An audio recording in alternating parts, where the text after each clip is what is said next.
I went through something about 2 years ago, in the last 2 years, where I had these severe panic attacks. Yeah. Never experienced them before in my entire life. Didn't know what it was. Didn't know what it felt like. Yeah.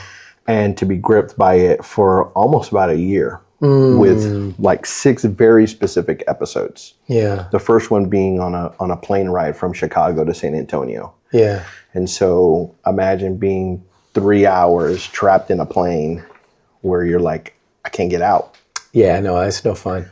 That's no fun. So I finally had gotten to a place, obviously, where those episodes stopped happening. Mm-hmm.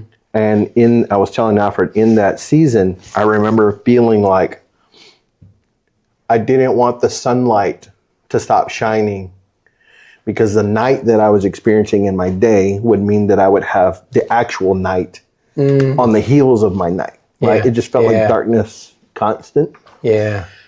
And I could never get to a place mentally where at that time where I felt like that I was looking forward to the next day. Yeah. I was trying to just endure. Yeah.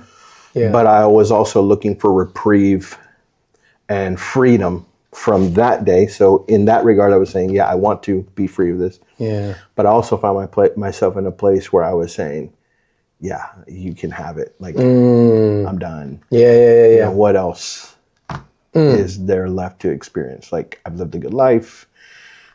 You know, Lord, I've accepted you in my heart. I just don't understand this. I don't know how to get through this. And nobody knows how it started. Nobody knows just... No, and I did do some counseling with CBC. Thank God for CBC. And I had several different sessions that I attended during the course of that time. Yeah. And in that time, there was reflections of identity, like having an identity crisis. And I could say that was probably maybe the linchpin that led to it. Okay. Because I was at a place where I was really successful with a business venture, but yet the business venture wasn't asking me to be who I know that I can be, and who I am, to a room. Okay. So it was just almost, it was a feeling of just be quiet, sit still, collect the check, stay there. Yeah. No growth, just, yeah. And so that was hard. Yeah. So I felt like I was wandering aimlessly, and I left something that was very secure to go into this venture. To start your own business. Well, I had started this business that you've kind of seen me in since 2007. Oh, okay. But I had it as supplemental income. Yeah, okay. So when I met Alfred, I was in education. Okay. As an administrator. I kind of shared that with you because you said, I was also in education. Teacher. Yeah. So you were at a charter school? Yeah, okay, yes. So I did the charter school thing during the summers. Yeah.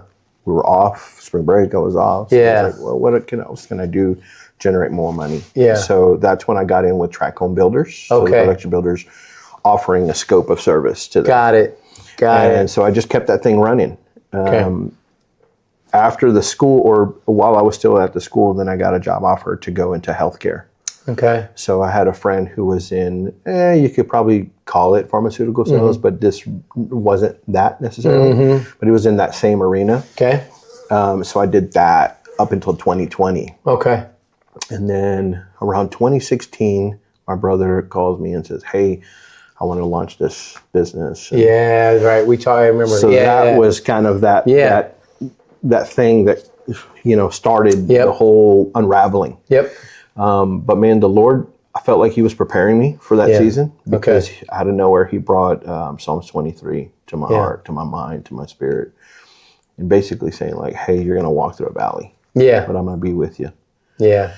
And didn't know. Yeah. I've grown up,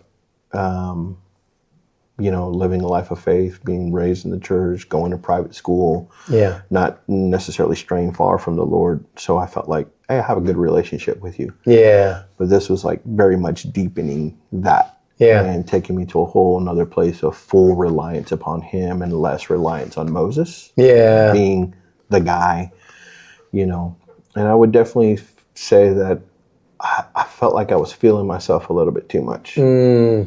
Because in that healthcare space, I was needed, I was wanted, I was called upon, like on a daily basis. The role that I occupied was this conduit between pharmacy and hospital professionals. Okay.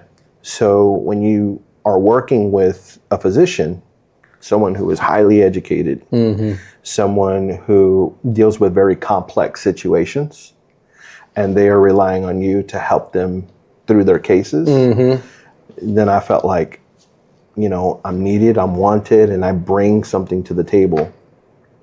And the company that I was with was saying, hey, we want you to take on another role within the organization to be this regional that covers Atlanta and Tennessee, kind of build that out. And so you start to kind of grow in that career path. And being responsible for people and financial metrics. And it was just everything that I desired. Yeah. But I took this sidestep to do the support with my brother. I went through a really challenging time through that. And I felt like I had arrived, only like the Lord saying, hey, I'm going to walk you through this. And I'm going to give you another glimpse of who I am and what I'm about. And relying on me. And relying on me. Yeah. Yeah. So it's intense, brother. So I say all that to say that I reached out to Alfred because there's a pastor, Stephen Furtick. Oh, I know Stephen Furtick, yeah. So he did a collaboration with another musician, Brandon Lake, another musician, Chandler Moore. So they created like their own band called Sons of Sunday. Yeah. And so in this band, they recorded a song called One More Day. Okay. So the lyrics of that song just really spoke to me because they're saying, thank you for one more day. And I'm here to testify of your grace because I have one more day. And it just hit me like a ton of bricks, man. And when did that song come out? What year? Recently. Oh, just recently. Okay. I want to say February, maybe. Okay. So I reached out to Alfred and I was like, dude, we got to record this because I never thought at that time. And I feel like I'm on the heels of it, right? Like I've come out of that season. Yeah. But I remember because it still feels very tangible in time, not so much in the episodes. But I do remember and recount the times where I was like, I didn't want that one more day. Yeah. So now I feel like I'm on this trajectory of what the next days and what the future holds for Moses and what God's called me to do. So a part of what we're doing, even though I'm away from what my day-to-day is in my business, this feels very much like you're giving me the opportunity to walk in that calling and in that purpose. I love it. Just because we cross paths multiple times. So I would say this is a little bit of like medicine and healing, but at the same time too, a glimpse into what can be. And so, man. And where you want to go. Not to put that level of pressure on you. No. But just to tell you, hey man, I'm grateful. Here's why. And to just set the tone, of maybe what we can talk about. Yeah. So what would you, knowing, obviously with what you've gone through, what would you say is like, what's the one thing that kind of, you said Psalms, Psalm 23, that kind of helped. What else really kind of like started to pull you to see a hope? Was there anything else? Was there a relationship? Was there anybody that was talking to you? A book you maybe read? I think that there were certain exercises that are very tangible exercises that are taught to folks that go through something like that. Oddly enough, May is designated as Mental Health and Awareness Month. Yeah. Right? Yeah. So I remember vividly going and meeting, with this physician and them teaching me about breathing techniques. Okay. Just really taking a full breath and slowly letting it out. And it's a way of kind of regrounding yourself. Just that one simple thing paid dividends for me. Because I was slowing the tension of the wandering and the winding of my mind. Okay. Right. It was so hyper focused on negativity that taking small, long exhales really helped to defragment that and really kind of break that down. I love that. That was one. Okay. 2, counting in reverse from 100 by threes, increments of threes, helped to also kind of break down. It was a distraction of my mind, right? Right. But I would say the biggest building block, the biggest hedge that made way for me was walking up on Blanco Road at the YMCA parking lot. Okay. Nobody would go there. Yeah. They're in the building, but not at the parking lot, right? Yeah. Like Saturdays and Sundays, fully occupied with a lot of kids playing soccer. Yeah. But I would go there and I'd park and I'd take about 30 minutes of my morning and just start walking in circles around that park. And walking and talking with the Lord was what helped me. So I remember vividly saying, let this be my sanctuary. Yeah. Let this be my altar of change. You're telling me that you're going to walk me through a valley. So I need to physically walk and pretend that you're right here by my side and that I'm having a conversation with the one of one Jesus. Yeah. The maker and creator of this entire world, the maker and creator of Moses. So I'm trying to become one with my creator to understand. Yeah. Why am I going through this? What do I need to learn from this? What are you teaching me? Being reliant upon you, the one who saved my soul. What is this? I'm begging you. Help me. Yeah. But every step was a challenge to take. Yeah. Until before I knew it, 1 mile turned into 2 miles, turned into 3 miles. And it was just this daily devotion.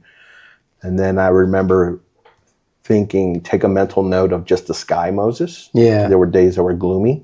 Yeah. There were days that I walked it where it was misty.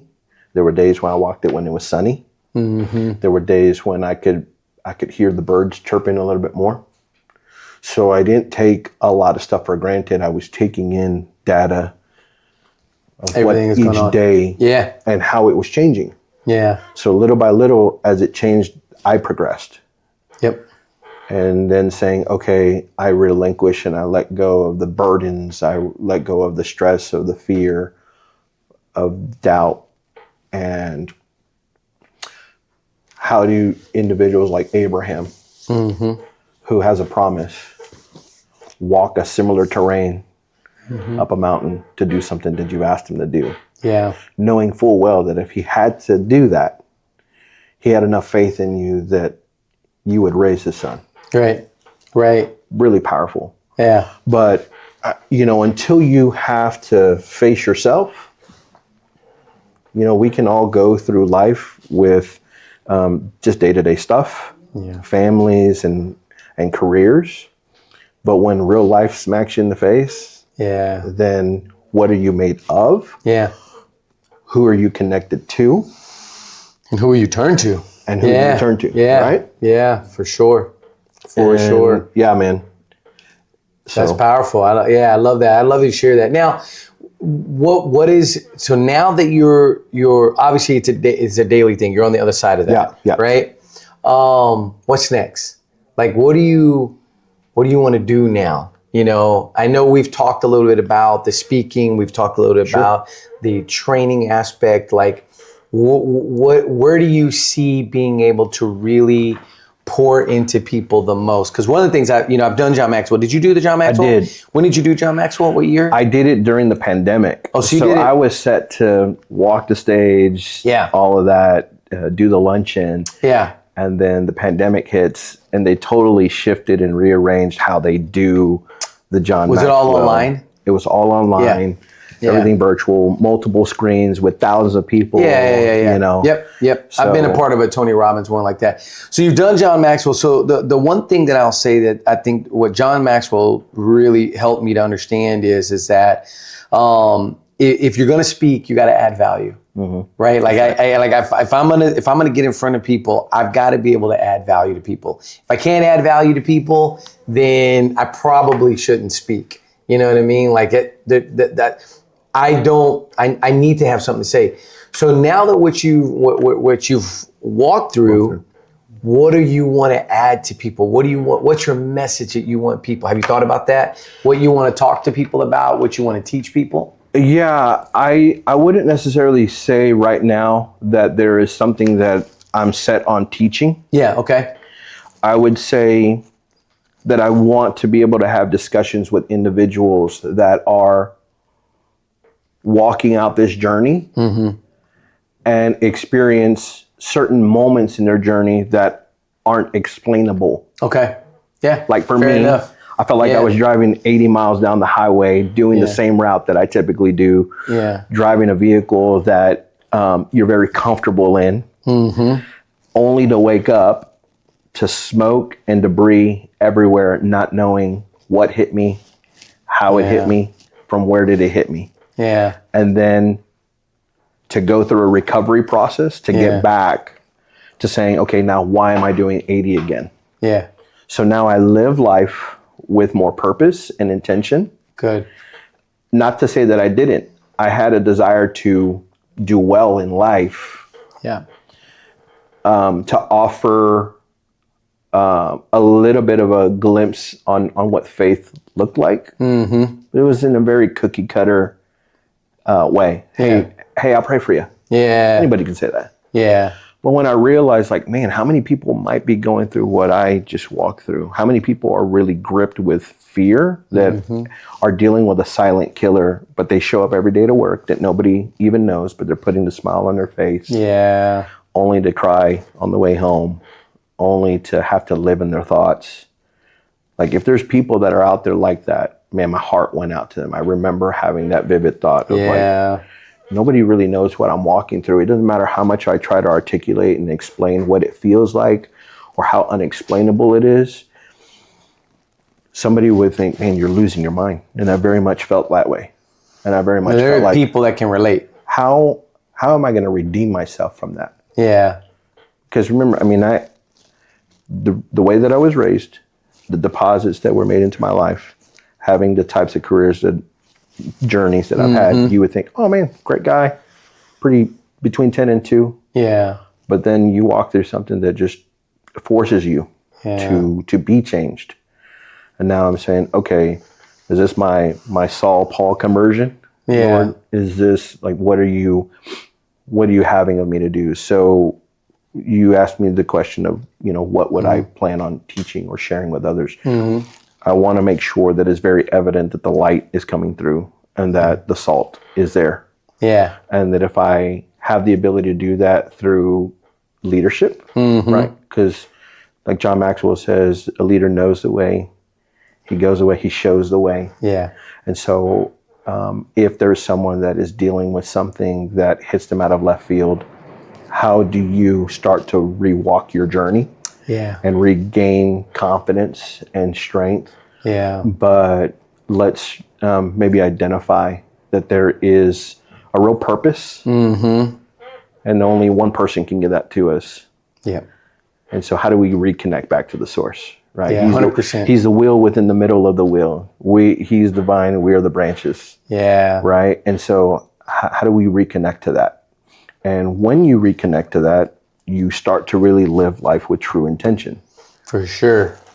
That's very true. I heard this guy preach about the light, right? Okay. And that, the scripture in Matthew where he talks about be the light. And it was really interesting because his name is Myron Golden. Yeah. You know Myron Golden? Yes. I've been seeing him pop up a lot. He does this message about the light that's probably one of the most powerful that I've seen. And he says, look, Jesus is a light, right? God is the light. And we are to reflect his light. We are not the source. He is the source. And in order for us to reflect, we've got to be in proximity. That's right. And I've listened to this probably, I don't know how many times now. I've probably listened to it 4 or 5 times.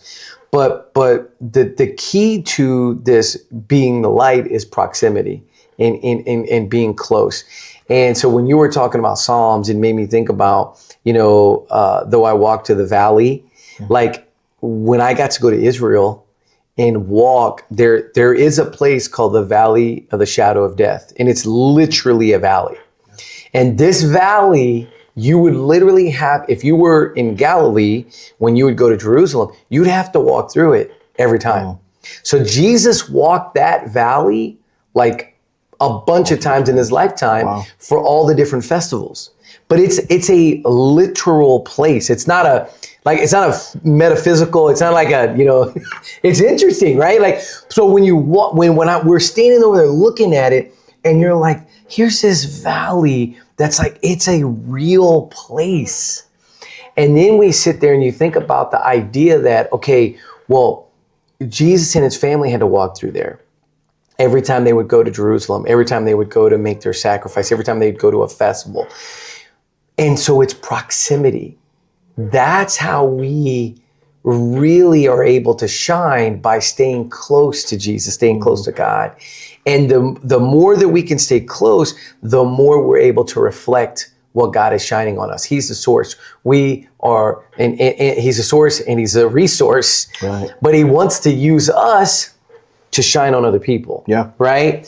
And so interesting, I've never gone through anything to that extent. Mm-hmm. I remember when I turned 40 though. I can remember that feeling of turning 40 and that feeling of just kind of like, what the heck am I doing? You know what I mean? Like, I just like, where's my life really headed? Gotcha. And I had already, at that point, I had already done John Maxwell, and I'd probably been a couple of times, but I was just trying to figure out, how you're just trying to figure stuff out. And you go through those periods of like, what really matters. And in those periods, what I found is when I was like really kind of going, what really matters, my proximity had changed. Mm. And now I was further apart from the light in the source. And the closer that I got to the source, the more that I felt invigorated, the more I felt like, oh man, This is where I need to be. Yeah. This is what I need to say. This is what I need to teach. Yeah. And so all that to say is like, it's all about proximity, brother. Like the closer that we could be to that light, the easier it is for us to reflect it. Now, what people see, some people may see something. They may not see what we're expecting them to see. They may not see like exactly like, well, I want them to see. No. If we just get close to proximity, God's going to allow that light to shine however he deems it necessary so that people can see what they need to see. Man, going back to that thing about what you want to talk about is you've got a message, right? And now it's just a matter of refining it and really pulling out, okay, because there's other people that have had this. Yeah. There's other people that have walked through this. Yeah. What are the steps? And it doesn't need to be 1, 2, 3. It could be like, hey, here are some of the things that I did that could probably help you. Right. Because maybe if you were on a scale of 1 to 10 and you were at like a 7 and somebody's at a 4, those things that you did can walk somebody out of a 4. Sure. Those things that you did to walk around and pray could help somebody out of a 7, at an 8, right?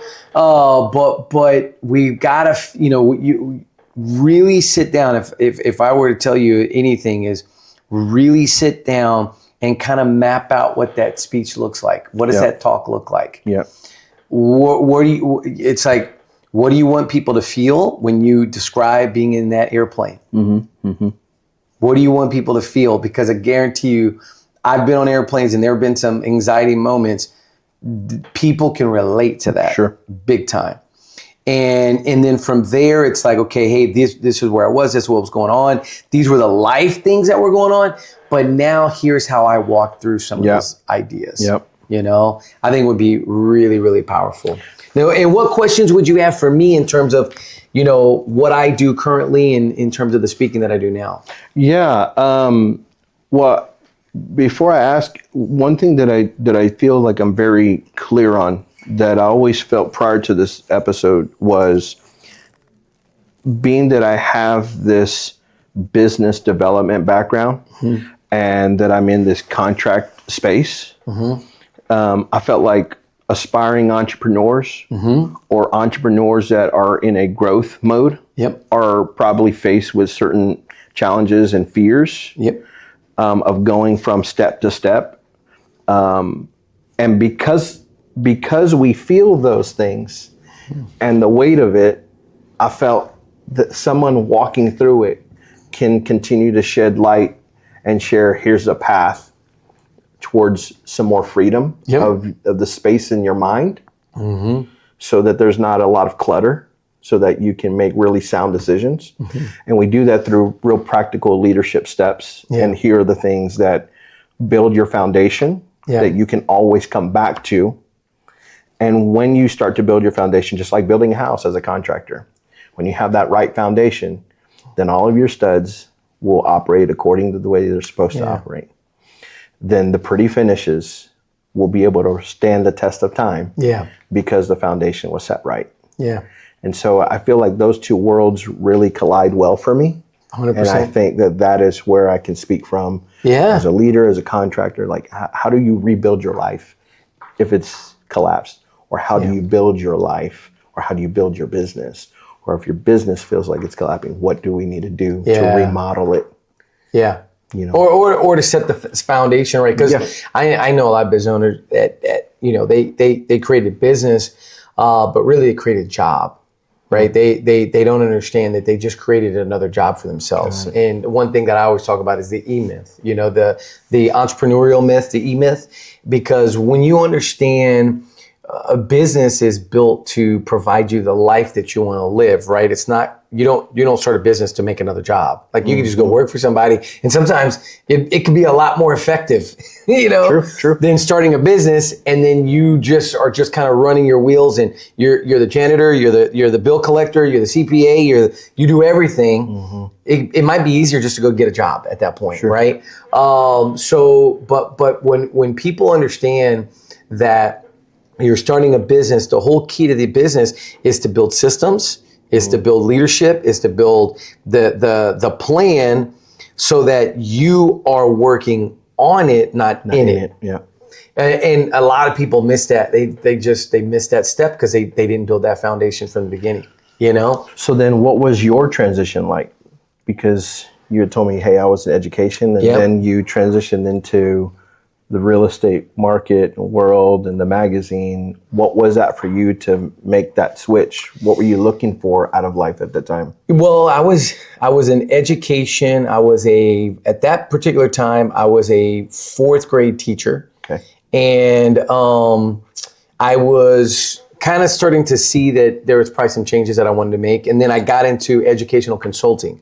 So during the time that I was a teacher, I was an educational consultant. I was traveling, teaching teachers, and really teaching them about getting them prepared for the tax test. This was back during the STAR and the tax test. And so I would prepare these teachers. Well, as my wife started to realize, she's like, hey, there's an opportunity here that I think we can make a magazine. And I just remember going, if you had met me like, let's just say 20 years ago, there's nobody that would have thought I'd start my own business.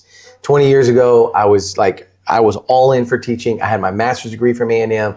I'm gonna be a principal. I had everything lined up. Wow. Okay, like I had everything lined out. I'm gonna be in education forever, and that's what I want to be. I need a schedule. I can't not have a schedule. My buddy Wes and I would laugh about this all the time. And my wife has this dream. She's starting to tell me a little bit more about this dream and this. Oh, we should do this magazine. We should do this. And the whole time I'm sitting there going like, I can't just go work and start a business. Like my brain didn't even work that way. That to me was so foreign. For her, she came from an entrepreneur family. That was very normal. You know what I mean? Oh yeah, we'll just figure it out. So fast forward, we're in Santerra, on Santerra at the local coffee, and we literally type in luxury home magazine. It didn't exist.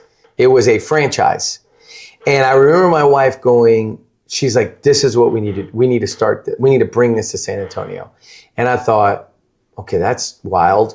I get on the phone, I start making phone calls. The next thing I know, I'm talking to the owner of Luxury Home Magazine, the guy that owns the whole franchise. His name is Brad Taylor.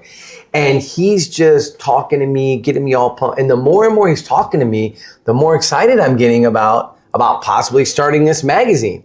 Again, no business experience, still in education, still doing, at this point, I'm a full-time traveling consultant, traveling all over the state, teaching teachers. And so I still didn't have any idea what business was or what to expect, but this guy was fueling me. It was like a mentor just teaching me about all the things about a magazine. And the next thing I know, I looked at Christina, I was like, yeah, we need to do this. And she's like, really? She's like, I go, yeah, we need to do this. So then I started to be the one to push for it. So then it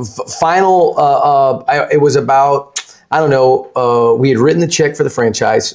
Basically, we took every money that we had, we got a check, we bought, paid for the franchise and went to the training. When we're at training, everybody thinks Christina's gonna run the magazine and I'm gonna keep doing my educational consultant. So Christina's gonna start it, I'm gonna do the educational consultant, and then we're gonna kind of like teamwork it together. Well, after we get back about a week later, the company that I was working for, they changed the contract. And then I had to basically call Christina and go, hey, I'm going to start the magazine. They're not going to let me continue to do my contract the way I was doing it before. So you're going to need to get a job and I'm going to start the magazine. And just like that, wow. I was a business owner. I was starting a magazine from scratch. Nobody knew what the magazine was. Nobody had ever heard of it. It never existed. And I had to take my lumps. I had no idea how to build a business, had no clue, but we were getting this mentoring. We knew we had to set up LLCs. We had all that in place. So all of those little pieces were in place, but now it's like accepting money. Yeah. Well, we were told PayPal. Well, use PayPal. Well, when you run $30,000 in PayPal in like 2 days, guess what? They keep your money. They froze our money. And we were like, how do we didn't even know how to get the money from PayPal. So it was a total mess. So those first, I would say the first 4 years were literally like we were scratching and clawing every step of the way just to figure out. But I do remember about a year in, my brother-in-law gave me a book, maybe not even a year in, maybe it was like, I don't know, like 6 months in, he gave me the book, The E-Myth. And when I read that book, it dawned on me, I need systems, we need systems. Yeah. And that's when we started putting things together. And then I think had I not read that book, I think the transition to get to where we are today doesn't happen. I think we would have slowly but surely, I would have just gotten to the point where I quit. I look in my office and I think about that. I was like, can you imagine like Luxury Home Magazine doesn't exist? We don't have the summit. We don't do any of those things. We don't have the, almost, it's going to be 15 years I've been doing this now. Wow. So none of that exists. But in that moment, trust me, there was a lot of times I wanted to quit because it was so difficult to get something from the ground. And so all that to say is that you don't have to be a business owner. You have to have the willingness and the awareness to know that you don't know some things and ask questions. Get help, find mentors, get people in your life that can walk you through those steps that can say, no, don't do that. That's really silly, And then along those where you're gonna have hurdles, you're gonna have problems. And when you hit them, what are you gonna do? Are you just you're gonna quit? Are you gonna, just say, oh, I can't do this anymore? What are you gonna do? Right. So that was my transition into the business. And we just had a major transformation just 6 months ago. Really? I lost 3 people from my team in 16 days. And I had built it to where, okay, I've got people in place, I've got everything going. And then everything turned upside down because we had transition. And so, you're going to have transitions. You're going to have things that change. Sure. You're going to have, okay, how are you going to respond? That's what are you going to do? You're going to quit? No. You know what I mean? So, yeah, so that's my story, how we got to this point. And getting good people surrounding you is the key. Being in proximity to people that know what the heck they're doing is the key. Yeah. When I reconnected with you at Stewart Title and you were doing the class, how did you go from, now that the magazine is in operation to being able to kind of get back to your roots and speak and teach others? So it's not necessarily in the education space, but you are educating realtors and in a market that's always fluctuating. Right. 100%. Yeah. Well, I realized early on that my giftedness is in training and teaching. I knew that from the time I was a teacher. So I knew that I had to be in front of agents. And so I started developing classes, and I had free class. I had like 8 different classes that were all free. And then I would go to a real estate office and I'd say, hey, you want me to come teach? And they'd have 5 people in there and I'd go teach a class. And then the next thing you know, I'd have this person. And then this title come and say, hey, will you come teach this class? And then it just slowly started to grow. Now, I had been speaking before that because I was a teacher and I was doing, some of the John Maxwell stuff. But it just slowly started to get a little bit bigger. It started to grow. And then we did our first event. We did our first summit back in 2014 with Josh Altman. And that was the moment where we did this huge event. And we brought in Josh Altman, and then I went on the stage. And I would say of those 450 people there, nobody had ever heard me speak. So they were just like, oh, Tomas is going to speak. And then I get on stage and they're like, oh, he could speak. You know what I mean? Like they didn't realize that. They didn't know that was one of my skill sets. So it was really cool to set that stage. And then the next year we do the Tobin Center. We have 500 people that come out to that. And so then we took a break, but even while we were taking a break, I was still teaching and I was still coaching. I was still doing masterminds, John Maxwell masterminds. I did a ton of those. So it all started organically with just, hey, I know that I have this giftedness. I know there's some way that I could add value to agents. Let me come in and add value to your agents. And then I'd get the next opportunity. And it just kind of snowballed from there, and it just kept building. And so now with the summit that we just did, that's the goal, is to slowly but surely just keep adding to that idea of bringing agents together, teaching them, walking through some different, what am I learning? Let me walk you through what some of the things that I learned while building my business, and then also teach you some other things that I'm learning. So, and then you're always infusing books, the Bible, you're infusing every little piece, because I always feel like the more that we can pour into people, the more that you get back. Like the more that I've just been teaching and pouring in, the more that I've gotten back in return. So that's good. It's been awesome. Yeah, I love it. It's great to see how you were able to incorporate what you were doing in your past that really set the stage for you to be able to operate in this vein and do it really well. Like it feels very effortless when I hear you talk. But I don't know if that was always the case, but as far as like the speaking, look, I think like you've heard John Maxwell, like his first book. Have you ever heard the story about John Maxwell's first book? I have his first copy, by the way. Okay, wow. His first copy. It's I can't remember. Think on These Things or something like that.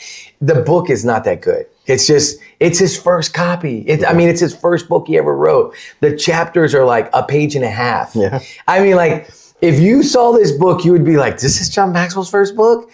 Yeah, because anytime you do something in the beginning, you're not good at it. Sure. So in the beginning, I wasn't really good at speaking. But you're stumbling through it. You find how to connect with an audience. You find, okay, if I speak, I realized one thing. When I came back from John Maxwell, do you remember the number one thing that Roddy tells everybody to do when you're speaking? He tells everybody to do this: record yourself. Right? I don't know if you remember Roddy talking about that. So when I got back from John Maxwell, I started recording myself. And you know what I learned? I'm a yeller. Okay. I was literally yelling the entire presentation. I'm like, I was like, Christina, I told my wife, how did you not tell me? She's like, I just thought that's how you talk. And bro, I'm talking like I have a teacher voice. And when that teacher voice comes out, I will literally stay in that voice for an entire presentation. And I thought, this is terrible. So I started watching some of the videos and I started watching some of the stuff. And then I was like, okay, yeah, I can't do that anymore. And then I started realizing, I've got to change my pace. My pace in the speed that I talk. That if I really want to make a point, my pace has to change. And then even like how loud my voice is. The quieter that I make my voice, the more impact and the more quieter the audience gets, you know? And so you start learning these little details that the more you speak, the better you get. But no, bro, when I first started, it was not good. It was a learning process to record myself and then to realize, these are all the things that I got to change. And then when I looked at it, I'm like, okay, let me change that. And even still to this day, Christina and I will watch something and she'll say, I would never say, don't tell that story again. You know what I mean? Like, because that's how you get better. You know, you think about how much game film has Brady watched. Oh, Brady. Like, did you see Time versus Brady? That whole, that montage that they did? The dude is like watching film 24/7, it seems like, all the time. That's how we get better as speakers. You watch yourself, you engage. So getting back to what you had. So like, that's, to me, I wasn't good in the beginning. Got it. And so if I were to tell anybody like, hey, you want to start speaking, go and speak for free. Find some people and go speak. Tell your story. Yeah, I know that I want to have just meaningful conversations. I'm not overly concerned with total numbers or quantities. It's just this right here. Yeah, for sure. You know, I felt like you have something that more people need to hear, right? You've got a story, you've got something that you can share. Sure. And there's a podcast that I'm gonna tell you to go on. His name is Anthony, a guy that I work out with at Lifetime. I'll get you his number. Anyway, Antonio. But he does a podcast on mental health and he talks a lot about this, and that'd be a great opportunity to share that. But here's the thing, your talk doesn't need to be fully about that. Sure. That's just one part of your story. Yep. Right? It's just one piece. Yeah, you're absolutely right. I think the uniqueness of the space that you're in, and I'm going to say that we're in, is being that I've been a contractor since 2007, and I work with land developers. So seeing the master plan before the realtor sells the end product, knowing it was once dirt, it was once trees, it was once rocks. This is the company that went in and executed the land development and did all the horizontal. Yeah. And then here are the builders that came in and did all the vertical. Yeah. And then here are the subs that, went in and executed that. So to see all of those pieces and then having a little bit of a real estate investment background and understanding how to buy, what interest rates do to impact your holding costs, just kind of all of that. Yeah. It's really the world that I've kind of been fashioned in. Yeah. But yet I had this education and I had this healthcare path and then I had this energy path, but very unique. So to your point, that's really unique. Yeah. I do have something to say, and it's not just segmented on that one point, but that one point, similar, I had a conversation recently with this man, and we'll finish with this. He said, man, I really like this Moses with a limp better. Oh, interesting. And I said, yeah, I hear that because, there's definitely a realness to the story that I'm talking about. Yeah, for sure. Moses with a limp. Yeah, man. I like that. Yeah. Well, listen, if I can help in any way, the best thing that I could tell you is proximity. Okay. Right? Find people along that path. Find people and obviously stay close to the Word, stay close to Jesus, and know that proximity is what's going to help your light really shine. And that's what's going to really give you the fuel and the passion for what you want to do next. Yeah. Awesome. Yes, sir. Thank you, sir. Good to see you, brother. You as well. Good to see you. Thanks for the time. Yes, you're welcome.